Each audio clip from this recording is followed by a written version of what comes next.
Kamala Harris and Democrats in general are running one of the most anti-Christian campaigns that I've ever seen. And usually, when you're trying to win an election, you try to hide something like that. But after this week, it's clear with all the scandals that's happened that they hate Christians more than they want to cover it up. You might have heard that Kamala Harris straight up told some Christians at her rally that they don't belong there. This is what that sounded like. And they did as he intended. Oh, you guys are at the wrong rally.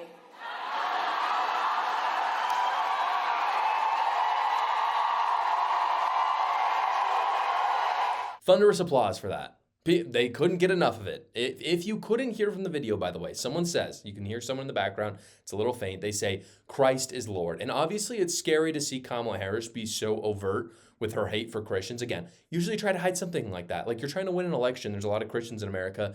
Usually Democrats in the past try to hide that, but she's so open about it. And that part's scary, but what's even more scary is seeing the audience also cheer. And it shows that it's not just the Democrat elites that hate Christians, but I think a huge part, not all of them, but a huge part of the Democrat base as well. So J.D. Vance saw this and reacted to it, and it was actually a pretty good moment. Here it is. And I say this as a Christian, as a person who was baptized for the first time just a few years ago. There is something really bizarre with Kamala Harris's anti-Christian rhetoric and anti-Christian approach to public policy. I don't think that we've, that's right, Jesus is king, and I don't think that we've seen,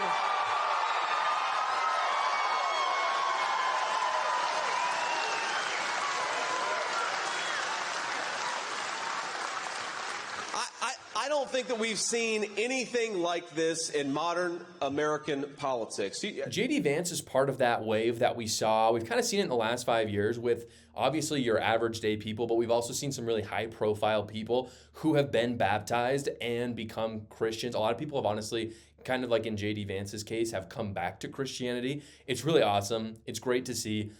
One of the people that comes to my mind is Russell Brand. If you've gone over to his channel, he's had an amazing journey with Christianity recently, but he's not the only one. It's been a huge push recently that you've been seeing in America. However, it's not great for Kamala Harris because this is a prediction that I made myself, and a lot of other commentators have made this.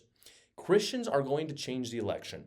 And more specifically, men are going to show up in waves for Donald Trump, I personally believe. And part of that prediction that makes me believe that men will show up for Trump in just massive waves is a new stat, which is that for the first time, maybe in world history, more men identify as Christian. I mean, I say as world history, since they've been polled, more men identify as Christian than women. And that's massive because it will only exacerbate that discrepancy between men voting for Donald Trump versus Harris because of her hate for Christianity.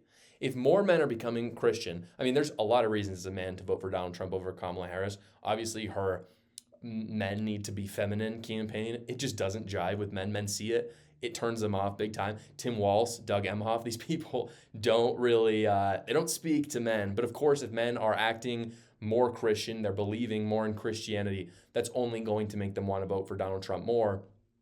And as I've said before in shows, but I have to say this again about the difference between Donald Trump and Kamala Harris. If you're a Christian, and more specifically, if you're a member of the Church of Jesus Christ of Latter-day Saints, which I'm a member of that church, don't vote for someone that hates you. Please, please do not vote for someone who hates you. I said it on previous shows. I have to say this again. There is a fundamental difference between Donald Trump and Kamala Harris that cannot be overlooked, and it is this. Let me talk about the similarities. Both are sinners. Both make mistakes. Frankly, they're huge mistakes. I'm not saying, like, all of us make mistakes. Not all of us do the things that Kamala Harris and Donald Trump have done. They're fornicators. Donald Trump is an adulterer. Probably Kamala Harris is as well. Kamala Harris and her husband have done some really, really corrupt things. They're sinners. However, but that's on both sides. All are sinners. All fall short of the glory of God. That's a fact. However, here's the difference. Harris hates you.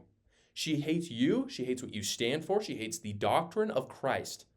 Trump, on the other hand, loves Christians, and that's very clear. In fact, that's one of the largest critiques that the left have of Donald Trump, is how much he loves Christians.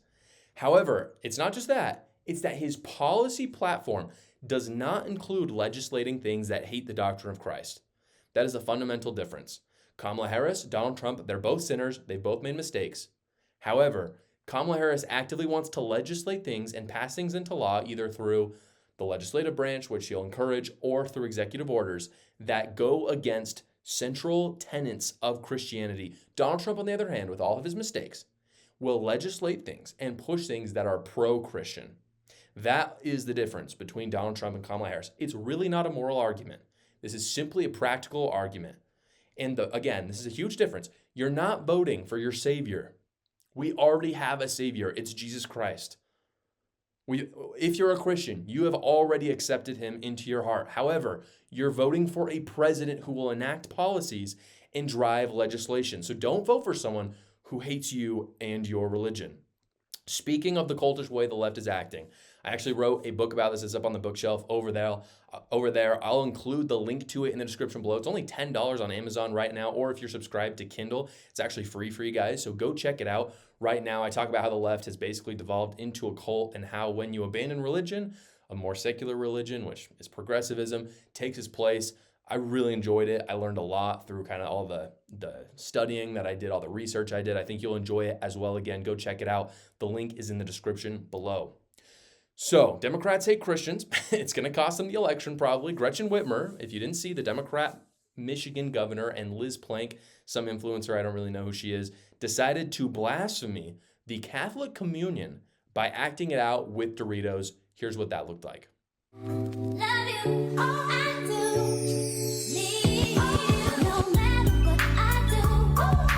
Wow. That was a campaign video, by the way, for Kamala Harris. These are surrogates for Kamala Harris. They want her to win. They are openly blaspheming. I'm not a Catholic, by the way. I'm not a Catholic. Gretchen Whitmer came out and apologized, saying she had no idea that what she was doing was blasphemy. Yeah, right. I don't believe you, Gretchen Whitmer, Liz Plank. I don't believe you for a second. You're telling me she did the exact thing that the Catholic Church does in Mass and they hold sacred, and you didn't know about it. And let's assume for a second, by the way, that she didn't. Let's just say Gretchen Whitmer had no idea what she was doing was sacred and that she shouldn't be doing it. How detached from Americans do you have to be to not know what communion is? Like, seriously, I'm not a Catholic. I've never been to a Catholic Mass in my life. I've never seen communion. Obviously, I've never participated in it because I'm not Catholic. But I still know what communion is. And so either way, this looks horrible for Democrats because guess what? Since this debacle has happened, the polling for Donald Trump in Michigan specifically, where Gretchen Whitmer is the Democrat governor, has gone way up for him. Way up. It is like a straight line upwards since this happened. Also, it's not just that, it's also the awful interviews that Kamala Harris has been doing.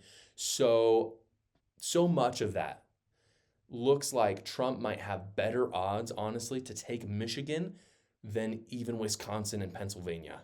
And that's really crazy. It just shows how these things, when you literally look at the American people, your own citizens, and you openly offend them and mock them, it turns out you don't win elections.